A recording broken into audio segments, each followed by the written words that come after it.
La diode est un composant passif bipôle dont la seule et unique fonction basique est de ne laisser passer le courant que dans un seul sens. C'est d'ailleurs la principale propriété de l'effet semi-conducteur.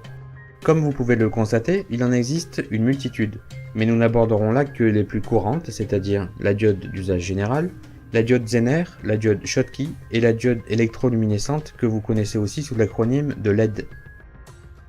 En électronique, le symbole utilisé pour une diode d'usage général est celui-ci, et la flèche indique le sens dans lequel circulera le courant. L'anneau de repérage qui se situe du côté de la cathode nous permet d'identifier le sens dans lequel elle doit être placée en circuit. Pour que le courant ne circule à travers la diode que dans un seul sens, on fait en sorte que les électrons changent d'atome grâce à une addition d'impuretés dans le circuit du semi-conducteur au moment de sa fabrication.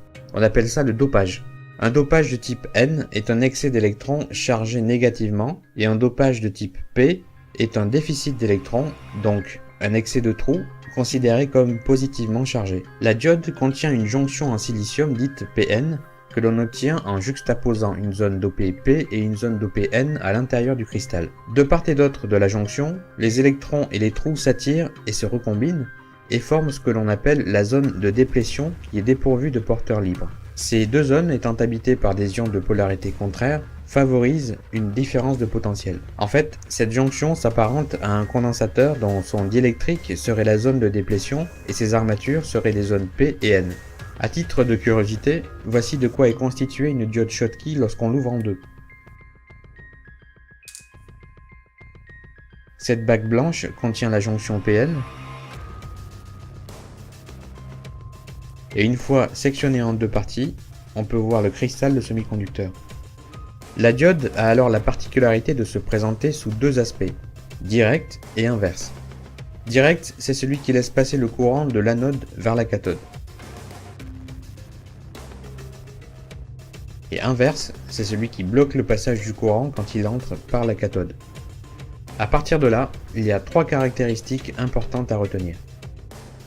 La première est la tension de seuil, dont le symbole est VF, qui correspond à la tension à partir de laquelle la diode commence à conduire le courant quand elle est polarisée dans le sens passant. En règle générale, ça peut varier de 0,5 V à 0,8 V selon le type de diode, le courant et la température de travail. Ce schéma montre un simple circuit avec une alimentation, une diode et une résistance. Supposons donc que la tension de seuil de cette diode soit de 0,6 V et que nous mesurions la tension au point P. Avec moins 1 V, il n'y aura aucune tension à P. Avec plus 0,5 V, il n'y aura toujours rien à P car la tension est encore inférieure à la tension de seuil de la diode. Avec plus 1 V, on mesurera 0,4 V à P car c'est la tension qui restera après le passage du courant à travers la diode. Et avec plus 5 V, on mesurera 4,4 V à P. La seconde caractéristique est la vitesse de commutation.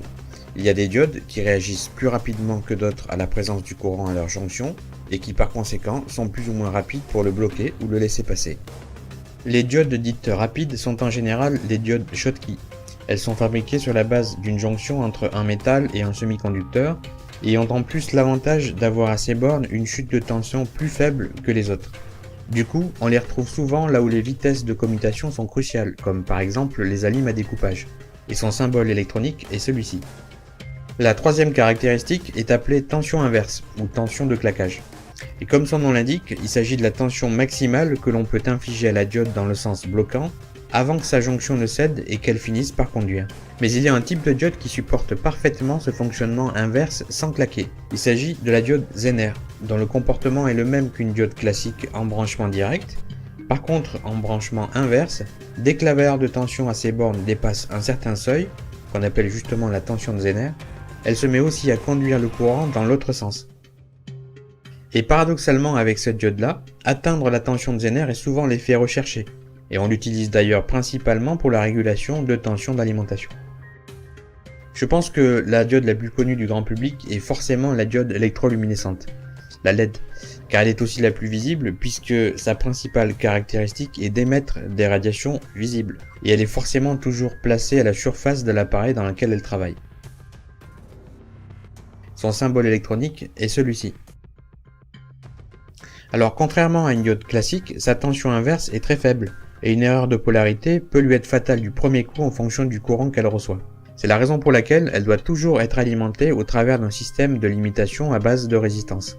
Voyons maintenant une petite mise en pratique avec un circuit dans lequel on fait passer à travers une diode de redressement un courant dont la nature est une forme d'onde sinusoïdale de 12 volts crête à crête à une fréquence de 50 Hz. La courbe que vous voyez sur l'écran de cet oscilloscope correspond à la forme d'onde initiale. La seconde courbe représente le signal mesuré juste après la diode. Vous constatez d'emblée que la diode a cherché à bloquer toutes les valeurs de tension négatives. Comme les deux courbes sont superposées, on voit la différence d'amplitude de la seconde due à la tension de seuil de la diode.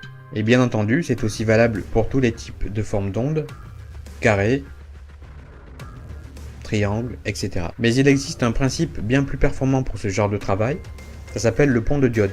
Il s'agit en fait d'un simple assemblage de 4 diodes de redressement identiques, montées entre elles en rond, dont le principe est le suivant. Lors de l'alternance positive de la tension d'entrée, seules les deux diodes ayant une tension d'anode supérieure à la tension de cathode conduiront. Les deux autres diodes ne remplissant pas ces conditions sont bloquées et ne laissent donc pas passer le courant. Pour l'alternance négative, ce sont alors les deux autres diodes qui conduisent. Et pour produire cet effet, il n'est pas forcément nécessaire d'utiliser des diodes individuelles. Il existe des boîtiers à 4 broches comme celui-ci qui intègrent déjà les 4 diodes câblées.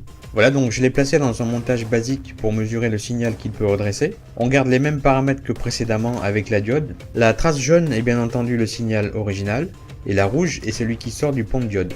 J'ai placé un léger décalage de phase pour mieux voir les deux courbes et on constate la présence de la tension de seuil mais aussi que toutes les tensions négatives sont stabilisées à 0 V.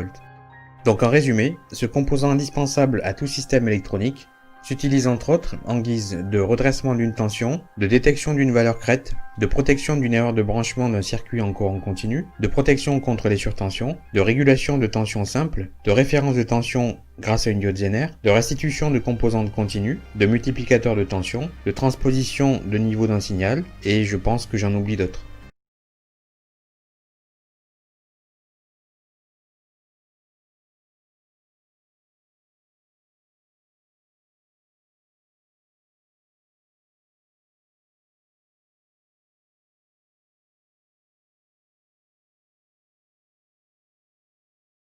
Passons maintenant au composant électronique le plus important de ces 60 dernières années. Il a été inventé en 1948 et perfectionné en 1951, et c'est celui à partir duquel a été mis au point le circuit intégré et toute une panoplie de composants à base de semi-conducteurs. Je parle bien entendu du transistor. Tout ce qu'on vient de voir jusqu'à présent vous permettra aussi de comprendre comment fonctionne le transistor. Aujourd'hui, il y a deux grandes catégories de transistors. Le transistor bipolaire, celui que l'on va étudier maintenant, dont le principe de fonctionnement est basé sur deux jonctions PN, l'une en direct et l'autre en inverse, et le transistor à effet de champ à grille isolée, MOSFET, que l'on abordera dans un autre épisode. Un transistor bipolaire est donc un composant actif qui peut être utilisé en tant qu'interrupteur commandé, qu'amplificateur ou modulateur de signal ou encore stabilisateur de tension. Il présente trois électrodes appelées collecteur, base et émetteur. Elles sont souvent symbolisées par les lettres majuscules C, B et E. Alors, pour faciliter la compréhension du fonctionnement du transistor dans le cadre, par exemple, de l'amplification d'un signal, je vais d'abord faire une petite analogie et parler plutôt de robinet d'eau et de pression, parce que c'est bien plus parlant que des électrons et du courant. Avec ce type de robinet, pour faire sortir plus ou moins d'eau et la faire couler avec une pression plus ou moins forte, il suffit de positionner vers le haut ou vers le bas le levier qui se trouve au niveau de sa tête. Eh bien, avec un transistor, c'est un petit peu pareil, avec un peu d'imagination. Pour augmenter ou réduire le flux des électrons qui sortiront par l'électrode émetteur, il faut injecter à travers l'électrode base une tension plus ou moins élevée. Il faut donc imaginer que le tuyau d'arrivée d'eau est le collecteur, le nez du robinet par lequel sort l'eau est l'émetteur, et le levier central est la base. Si le levier est maintenu à mi-course, les électrons passeront à l'intérieur avec une intensité moyenne. Si le levier est déplacé vers le bas de façon à refermer ce robinet, les électrons ne passeront plus. Et si le levier est déplacé vers le haut de façon à ouvrir complètement ce robinet, les électrons passeront avec une intensité maximale.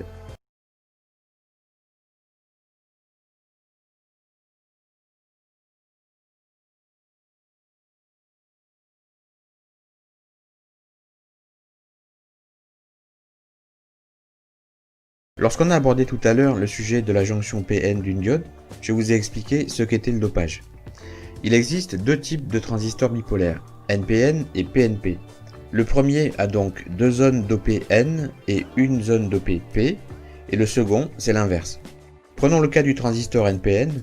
Pour obtenir l'effet escompté, l'émetteur, zone N, sera fortement dopé, la base, zone P, sera très mince et faiblement dopée, et le collecteur, zone N, sera lui peu dopé.